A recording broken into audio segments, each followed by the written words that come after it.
Okay, so thank you for coming back. It's been about 6-7 weeks now since we were last in the dojo doing some filming. A couple of reasons. One, Simon had a bit of technical issues with his computer, and the other thing was to give my knee a rest. It's coming along now with physio. Not quite there yet, but it's well on the mend. It's all part of injuries when you get older, so maybe we'll forgive me a few things on the right knee, but it's going in the right direction anyway. So welcome back. Thank you for all the communication with the other videos, and today, with the help of Sensei Kerry, I'm sure Simon will be in here being thrown and kicked around a bit later on to do Bassai. So again, I always say it, if your instructor doesn't want you to do it this way, it's not a problem. Please respect them and do it their way. Thank you. Oish. Bassai.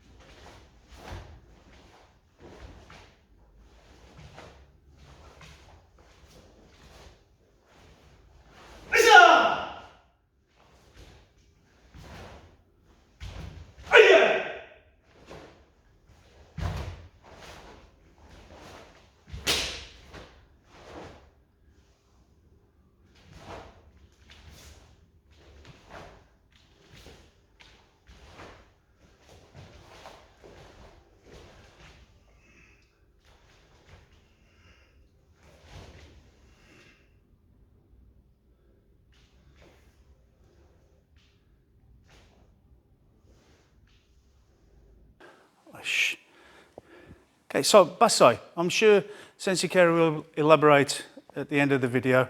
Bassai, loosely translated, impenetrable fortress.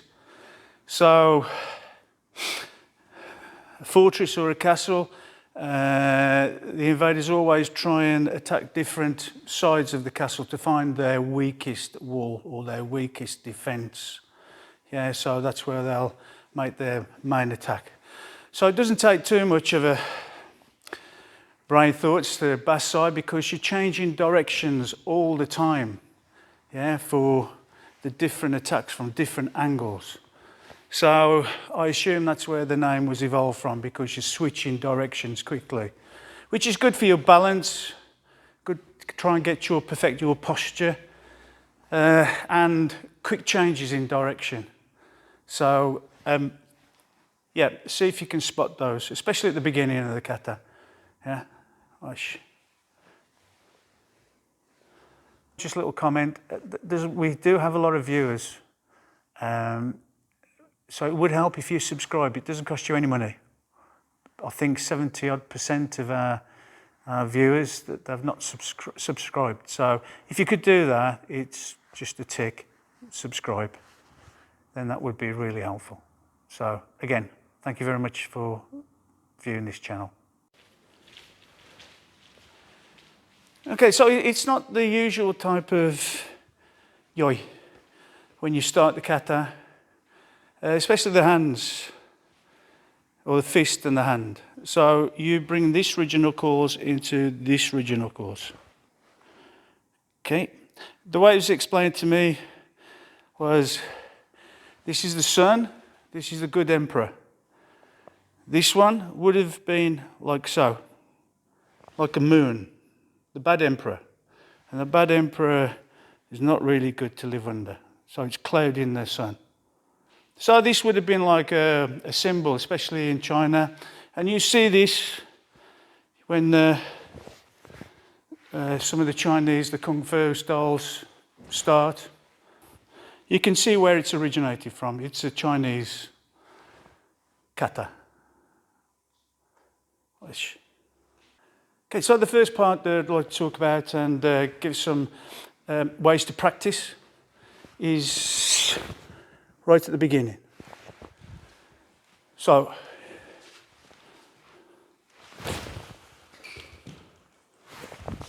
Once more.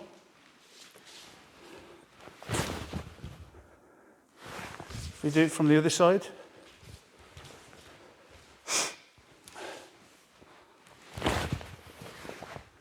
Again.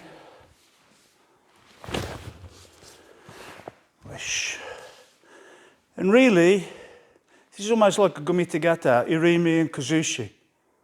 Yeah, so what I do is I'll break it down, first of all, with legs, and then with the arms, and you can, so stance, put your arms down to start off with. So we're going forward, we're going to attack this knee. And also, with our stance, we want to be attacking this direction.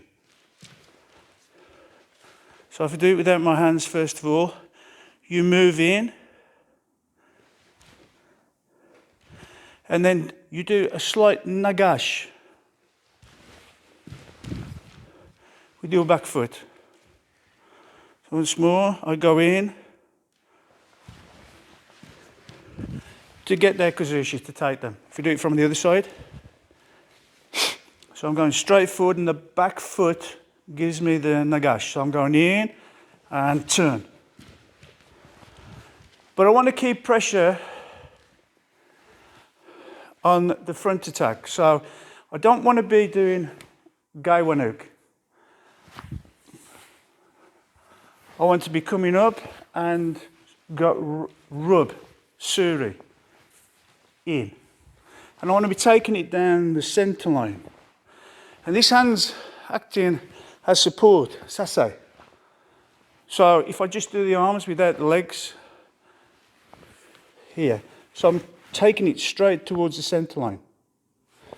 If we do it the other side. So don't go over here, but go forward to the center. If I add the legs now, so I want to be attacking and taking the body here. But my body wants to be carrying straight on. So you get this double attack, one to the leg, one to the body, and it's in different directions. If you come to this side.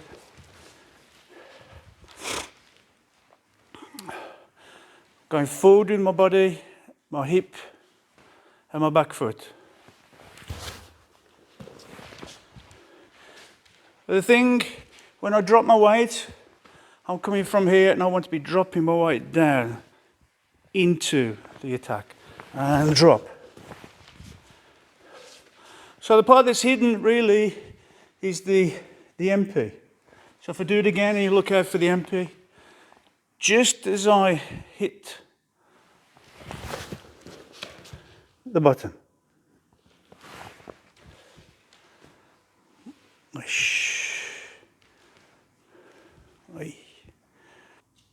Okay, another way to practice the start is to consider some jiu-jitsu moves.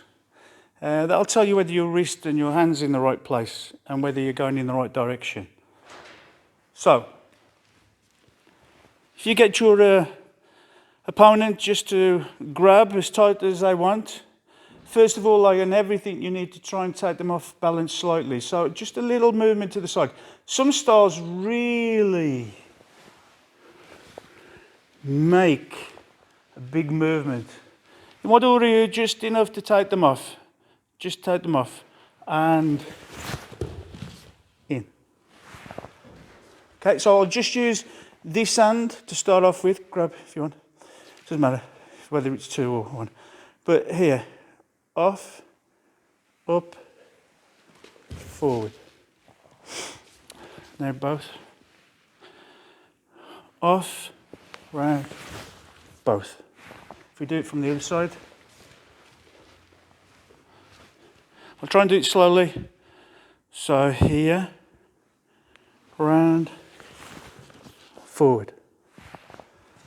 And again, if you put a slight nagash on it,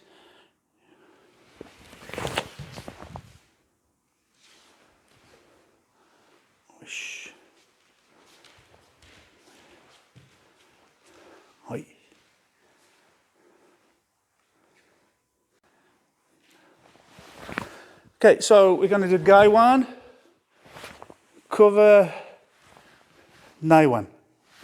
When you're doing any sort of ukis, really it should be done through, not right at the end. It should be done through the whole periphery. Yeah, the whole movement of the uki. So it doesn't matter whether the person is here and then you do the uki. But it should be coming right the way through. So it covers any attack all the way through. Yeah. So you should be covering 180 degrees plus when you do any sort of uki. So here, one. Okay, then block. Now we want to clear it. Nai one.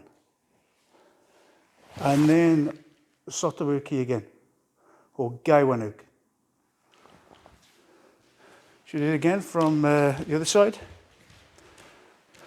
So, yeah, it gives us 45 degrees to do your, then the other direction, then Nai one to clear.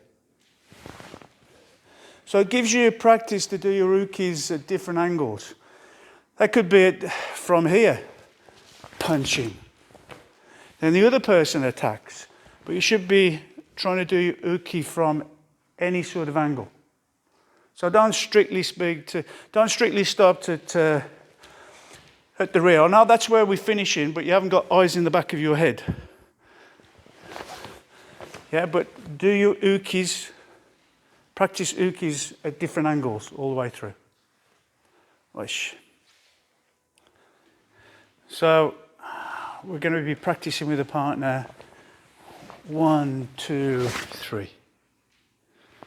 So this move, it's not new. If you've been practicing kushanku, then this is a similar move.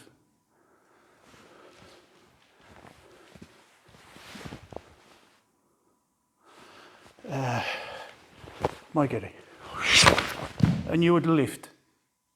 But look, unfortunately we haven't got mats for Kerry to go on.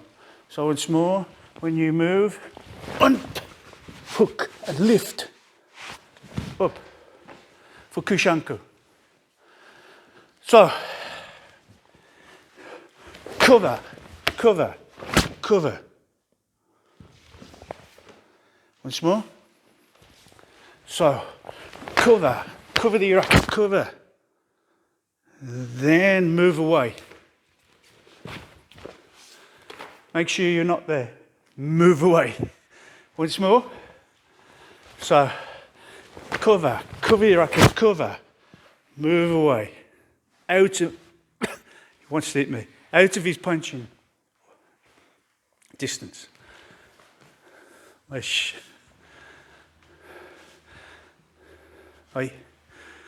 Okay, so next portion. 1, 2, down, cover, punch, down, cover, shito. You notice I'm not saying shitouki or shitouchi. So you'll see this one, it's practicing strike for shooter. So 1, 2, 1, 2, 1.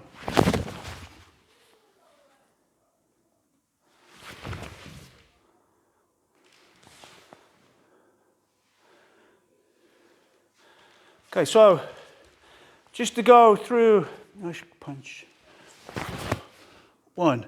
We want to use this and moving in and pulling down. Stop.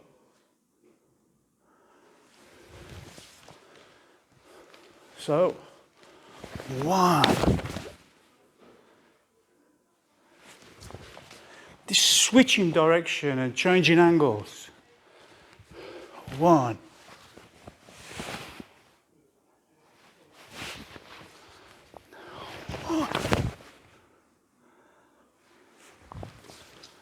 Good practice to move and making sure that when you do your shitouke, that you are moving your body out the way. Not small. Not small move. But a big move.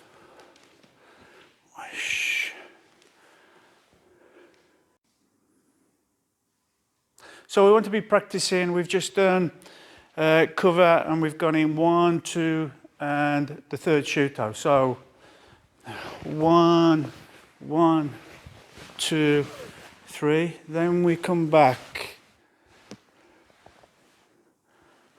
pull and strike and stow again. So this is where we want to practice it with our partner. Now, some people do sokoto to the knee.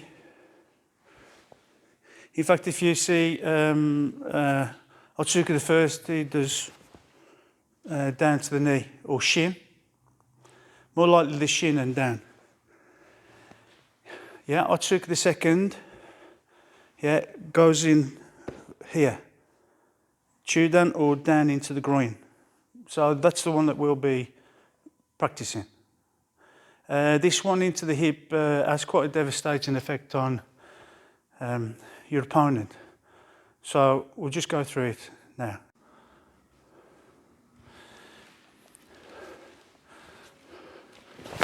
One. I step back, I'm going to do kakeuke because he's going to punch Jodan. Kakeuke. Down. Take. So gripping, taisho. Lift. When you're doing your kata, you pull down. So I'll be pulling as I do sokoto, I'll be kicking here. Be careful of kicking into the groin. So pull. Can you see what happens to the attacker? Now I release slightly and MP. So on your hikite, shuto, we can also use this hand, this one. But don't forget when you're doing your hikite, MP. Once more. So I'm coming in, 1, kakeuke, drop it down. I've got him into lock. I'm going to lift, pull, release, and in, stow, and MP.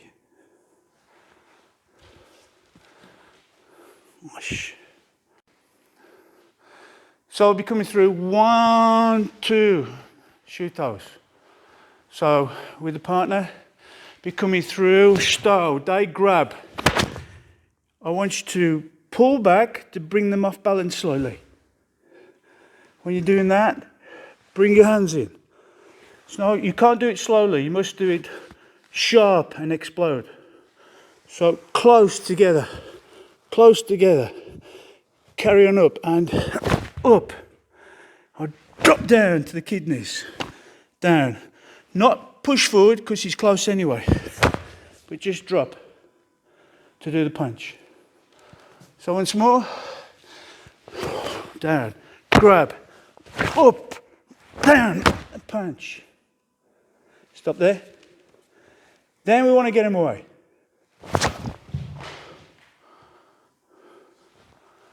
So once more, stow, grabs, up, down, punch. I want to go in, urimi.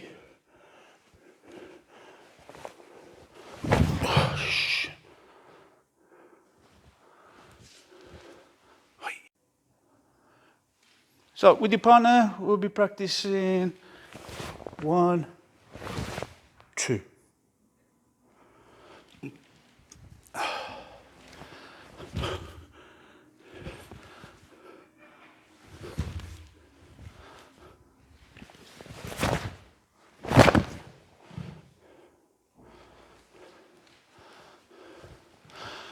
Open, as you pull, don't try and resist, else you'll lose. So open this foot,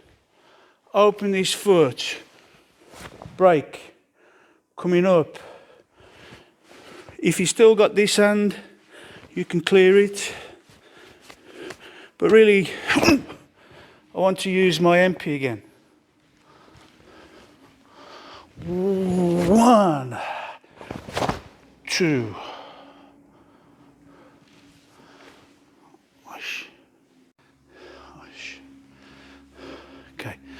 So as they pull,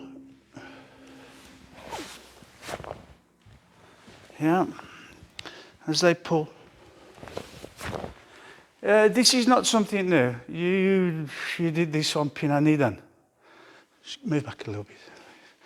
So here.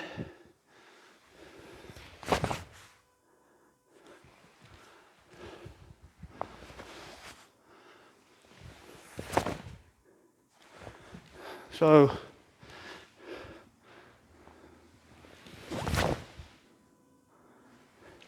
very, very similar. So Pinanidan, this, very similar. Wish. Here, next part to practice is use this as a target. Yeah? Sensei Shimichi used to use a Mwashigeri with the ball of the foot. Both effective. So again, just open up to let your hip through. Don't try and do it from here. You're going to hurt your knee or hip. So open it up. Mwashigeri. Or use it to break this. Yeah, watch the elbows. One, MP, groin. Some people do 2, 3, which is great for your kata, for your gradings when you're practicing. Also competition. Yeah, 1, 2, 3. But when you're practicing with an opponent, yeah, 1, knee. Yeah, MP. Yeah, 1. Just do this as a recoil to put the second one in. 1, 2, 3.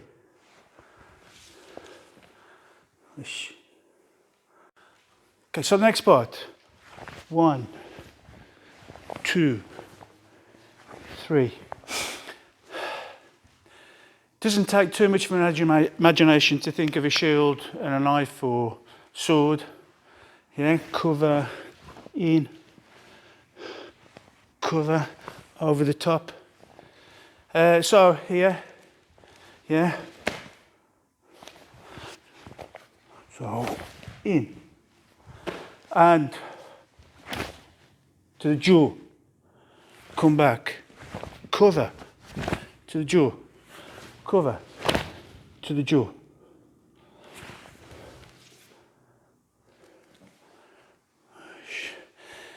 To help you with your wrist positions, forward, take, up, this one, in. So,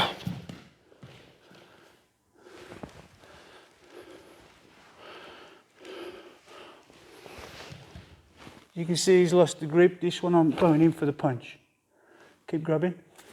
Pull back. Now we try the other side. Up. In. So it gives you a way of making sure that your wrists are part of the attack or the defense here and the elbow.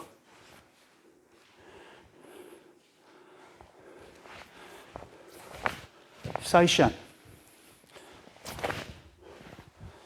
Seishan. It's only down because I'm here. Wish. Okay, so with a partner we're going to practice this. We're going to come up to do yamen, but as I'm turning, the punch comes in. 1. Punch comes in. 2. Round and stouch. Come across. 4. Then in. So once more, I'm turning to come back into yamen, but I see. So cover, cover, cover, through. Taking this way, then in stow.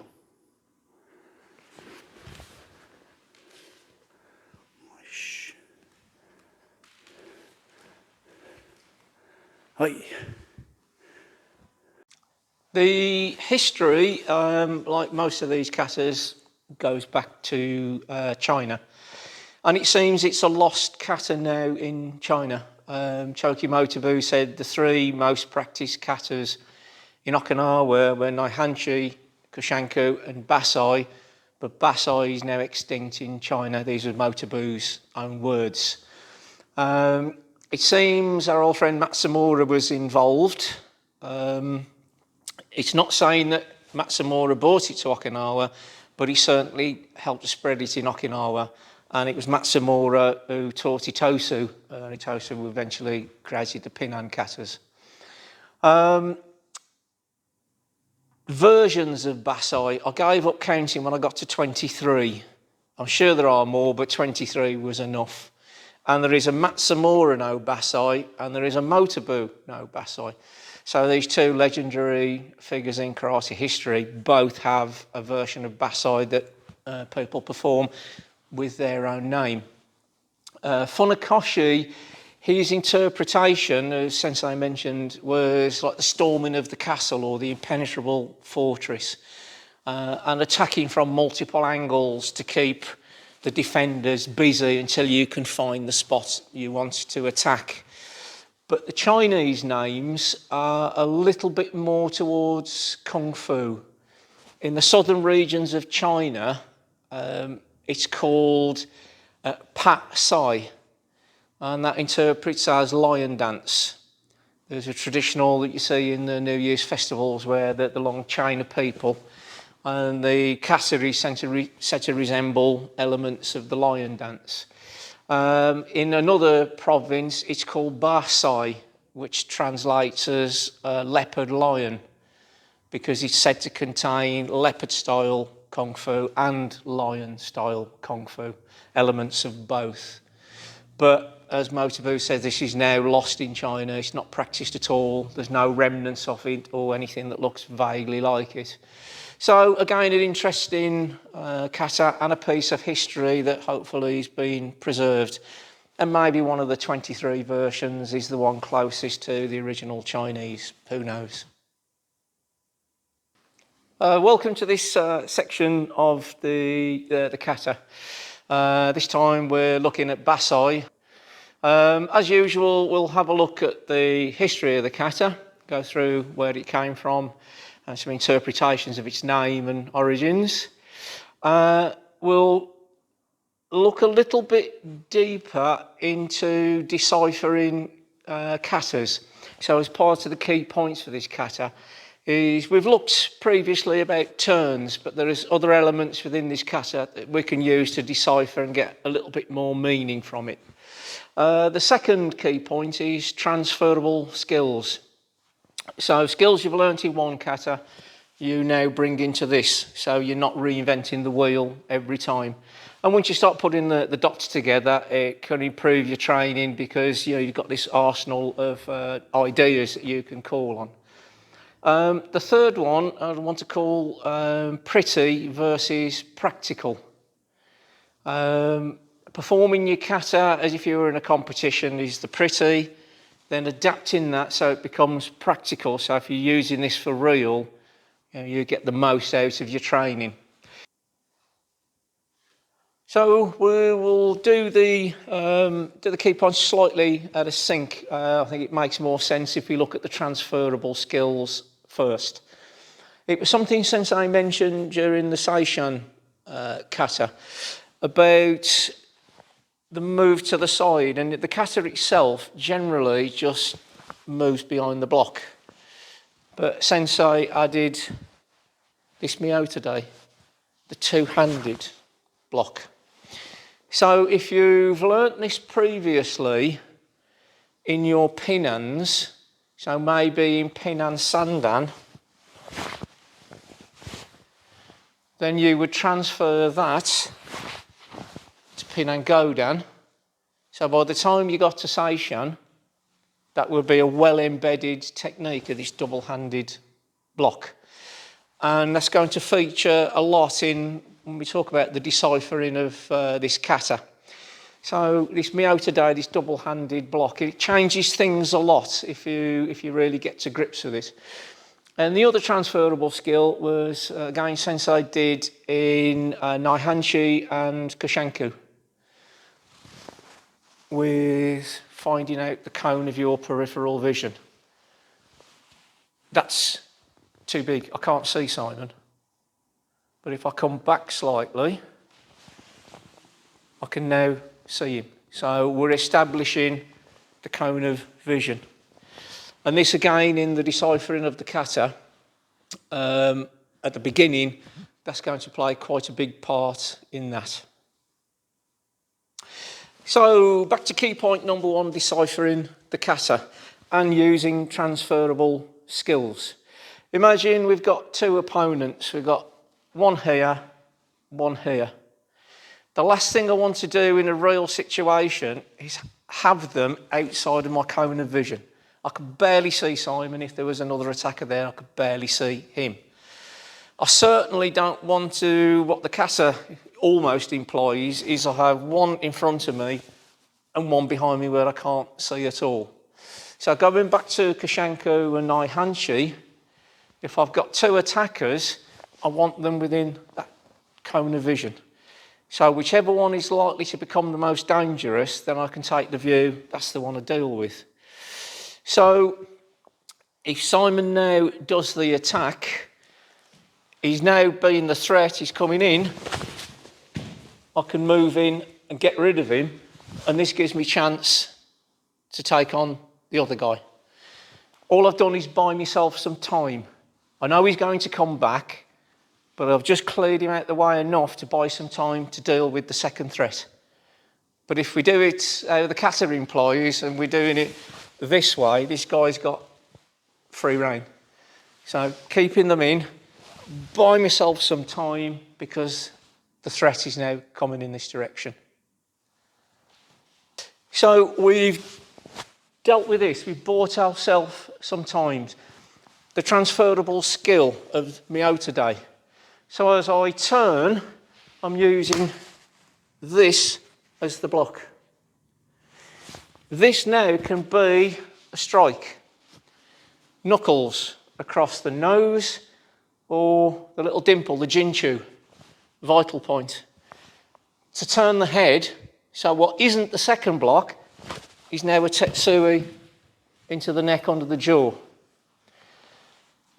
So by adding this transferable skill we've hopefully learnt in the Pinans and Seishan, radically changes how we can view the kata. We bought ourselves some time, we've cleared the attack, we've turned the head, strike. So by deciphering the kata a little differently and using our transferable skills, because when I was looking at it and doing the research, there are something like 8 or 9 blocks before you reach the first punch. If you're in a melee situation where it's gone chaotic and people are fighting everywhere, I don't think you're going to get away with doing 9 blocks without returning a strike. But some time, strike, strike. Now we come and deal with this guy. So just looking at the kata slightly differently. And again, we've mentioned in the past about whatever you think the opponent is, that's not what the kata's telling you. It's what it's telling you is where you need to be in relation to the kata, to the opponent. So the section with this is, it's not that the kick is coming and we're trying to take it. What it's telling us is the angle we need to be in relation to the opponent. So now, this isn't block, it's driving back, tetsui into the medulla plexus, into the back of the neck. So we're not defensive, we're attacking. We've changed our angle relative to the kick, giving something to think about, into the medulla plexus. The kata then turns to this position. We covered this in Nai Hanchi. Take the head, strike. So instead of now having 8 or 9 blocks before they get the first strike, we've been striking, hitting, fighting all the time, getting techniques in. So it's just viewing the kata through slightly different eyes, and then it becomes like a melee fight, like a storming of the castle, rather than an infinite number of blocks with no response.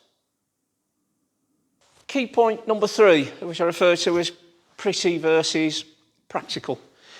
There's a big sort of online practical karate community. A lot of famous names, people like Ian Abernethy, Chris Hansen, myself, Simon, and Sensei Roger. We went down to train with Chris Hansen, I think it was last year. Great day. And you see the practical karate guys, they take this stance with a cover, the shoulder covering the chin, and an arm, either crashing in with the shoulder, crashing in with the elbow. If you're in close and people are meleeing and just wailing punches, you can do a lot worse than getting in close behind the point of the elbow. But it doesn't look very much like what you would consider as karate. But again, it's one of these transferable skills. If we were going to take a photograph for the club's website, for example, or if we were in a karate kata competition and we hit a point similar to this, then you would want it to be as technically accurate and as clean as you can make it. So you would want to be sure you're into the 9 points of contact in your feet, you're not leaning out of balance. You would want to make sure you're not slouched, tenshi, heaven and earth. Have I pulled in with my internals? Have I got 90 degrees at the elbow? Have I got one fist width? Are my elbows not kicked out? Is the hikite good? So this is the pretty. If you're doing a karate competition, that's great, or a photograph for your website. But it doesn't take much to keep my engagement, 9 points of contact,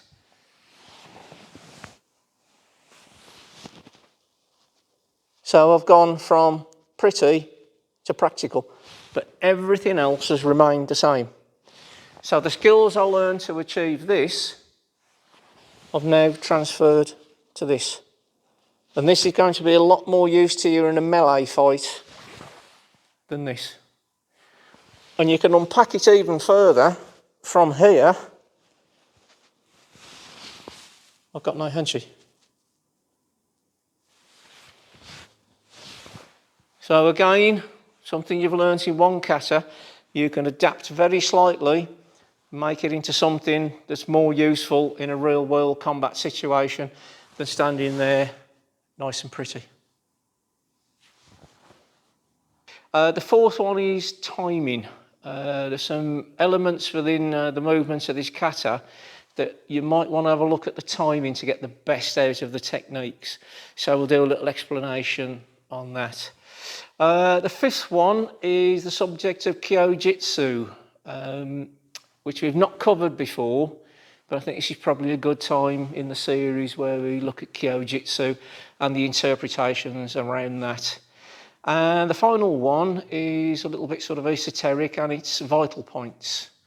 There are some techniques in this kata that in typically Chinese fashion are going for vital points. So I'll have a little look at those. So that's the key points in history to come. So key points number 4, timing. About a year ago down at Shinkido Dojo, the brown belts were practicing, and it involved throwing a punch and then a kick. And they were struggling because they couldn't get the kick to work. And I was looking at them, and I've played drums since I was a teenager, so I got them to count in drum timing. So instead of going 1, 2, I got them to go 1 and 2. And that extra beat, the and, gave the opponent enough time to move So they could 1 and 2. Now the kick worked. So timing, especially in close, is quite important. So in drumming, there's a technique called a flam. So rather than 2 beats together, you get a slight pause between the first and second beat. So looking at the sensei demonstrated taking this to clear, I'm not really sure what effect it's going to have on him. One of the things sensei does in the lesson is he comes round, does that. If you're relaxed, nothing happens. If you're tense, then your head comes forward. So I don't really know if he's going to be a nice relaxed guy or whether he's going to be a tense guy and I'm ending up wrestling him. So I just want to pause between the contact so I can see where he's going to go. So if you just think of it in drumming terms as a flam, instead of 2 beats together, just slightly, and you'll find you'll work out where he is and you'll be more accurate. And this applies to your sparring. We used to spar years ago, and all the senior grades, they always seem to be able to get their techniques to work, and I'd be like, and I think it's this. I think I was just going 1, 2, 3, 4, 5, 6, and everything was getting crowded. I think if you give yourself 1, 2, and 3, it gives it a little bit of space so you can work out where your opponent is and get your technique in. So, key point number 5, Kyo-jitsu. Couple of meanings, a couple of interpretations of this. The first one is empty and full. So, Kyo can mean empty. Or lacking, or something not quite there. Jitsu is full or complete. So if he makes his attack, he's jitsu. In his mind, he's convinced that's going to connect. His focus is fantastic. His commitment is fantastic. Everything is geared up to that striking. He's jitsu.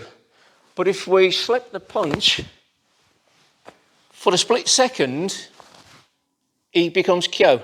He's expected this to hit and make a flying backwards. I'm not there. And he's now got a dig in the ribs. And this is quite a big thing. It comes from EI, where it's even more so. You know, they make a cut expecting to get a killing blow.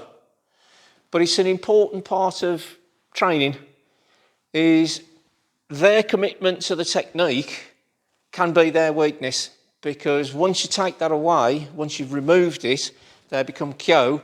You have a split second where you can counter-attack. And hopefully that little split second of indecision or shock, where's he gone, is enough to get your technique in. And this is why Wado is such a good system. If I rely on this, he's only going to be Kyo for a very short time, and I may not have time to get this punch off. But if we use doji ni,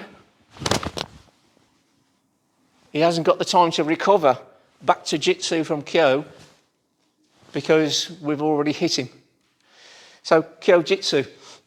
The other interpretation is false and true. So this is the false. That's the true. So I'm just setting him up with something, again, to make him Kyo. You know, he's quite comfortable in his stance. Oh, what's happening? Before he knows what's happened, the strike. So Kyo-jitsu are important concepts to think about with your training. When they're jitsu, try and make them Kyo. And if you're sort of trying to fool them into something, same again. True and false, or full and empty. Use it as to disguise your technique. And the final topic is one where I'm hoping viewers of the channel can maybe help out. This is something I've become interested in recently. Complete novice. So if we've got any experts viewing this, if you can point me in the direction and point us in the direction of good research or share your knowledge with us, fantastic, that'd be great. Like I said, this is something I'm just coming into.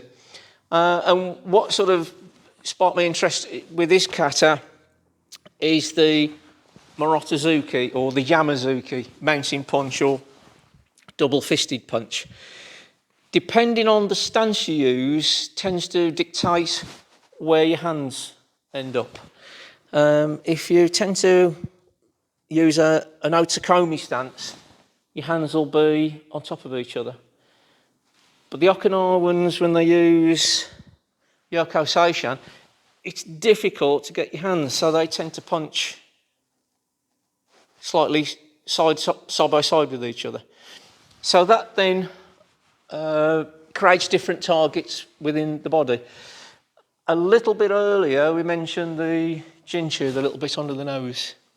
Choki Motobu allegedly knocks out a European heavyweight boxer with a single strike into the Jinshu.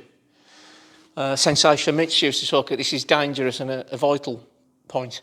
So, it seems to be a well-known thing. In acupressure, it's governing vessel 26. If we're striking with the hands like this, then conceivably that's a target. Conception vessel 24, point of the chin. Conception vessel 22, 23 in the throat, all down the centre line. Second hand would be stomach line 14, 15, 16. If you're using the Okinawan, where the hands are slightly apart, then you come into this line here, stomach line 15, 16. And this is gallbladder 24, I think, or spleen 16. So the reason I'm interested in this is, are they actual points that are dangerous because they're on these meridians in the body, or are they explainable by Western medicine? If you punch somebody here, is it because it's governing vessel 26, or have you just hit them and rattled the brainstem? Is that a vital point, or is it just a point that you hit? If you punch somebody in the throat, is it because it's conception points, or is it because the throat's really soft and it swells up and you choke to death? In a competition years ago, I saw somebody take a kick here and they died. They just walked back to the line and just went dead. Now, people will say, well, it's stomach line 15, 16. But it's also the root of the vagus nerve, which runs down and signals the heart. So striking there, hitting the vagus nerve in Western terms, turning things off. These points here, the spleen and gallbladder lines, that's roughly where the boxers like to get the liver shots. So are you hitting meridians and vital points, or are you just punching somebody really hard in the liver? Anybody out there who knows and can point us in the direction of some good research, I really would appreciate it, because I'm starting to get my head around it, but I'm torn between the Western mind, and I can explain it all with science, and the Eastern mind that's been researching this for centuries. So if you do know, please let us know. So, come to the end of Bassai. Well, is it the end or is it the start? Who knows? Maybe another 10, 15, 20 years, might get the hang of it. But yeah, there'll always be little nuances that some instructors, they want a certain move. But just don't do a dance. Don't just copy. Make sure you have an explanation for it. Whether that's bunkai or kaisetsu, doesn't matter, just as long as you've got a reason for doing that move, that technique. Yeah, when you're doing it in your grading or competition or anything else, or just practicing, visualize an explanation for that move. If you don't, then it just becomes a dance. So have an explanation for it. So we've tried to elaborate on Bassai, trying to give you exercises with your partner to do, as well as certain points during the kata. But again, if your instructor doesn't want that, then keep with them. So from Kerry, myself and Simon and Tanya at the back, hope to see you next time. Thank you. Aish.